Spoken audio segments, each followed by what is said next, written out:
Magandang araw mga kapatid ko. Ayan po, gusto pong araw natin. Mamaya po mga kapatid ay ituturo ko po sa inyo ang siyempre, kagabi kasi ay may pinuntahan ako kaya hindi ako nakaturo kagabi. Ito ituturo ko mamaya ang complete protection. Nandun na yung pundo, balabal, bakod, maging ang puder. Yan guys, kasi isang puder nakambing yan sa apat na sulok ng mundo. Ang puder, pundo, bakod at balabal. Apat yan eh. At taong yan. At nakakonekta sa tetragram na pangalan ni Ama na YHWH.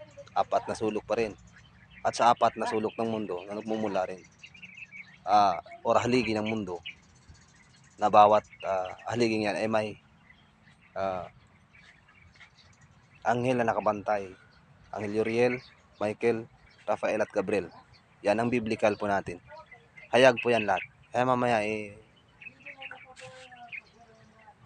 turuan ko po naman kayo mamaya, mga kapatid ko. Yan, abangan nyo mamaya. Yan, nandito po ako. May mission din ako ngayon. Salamat mga kapatid ko.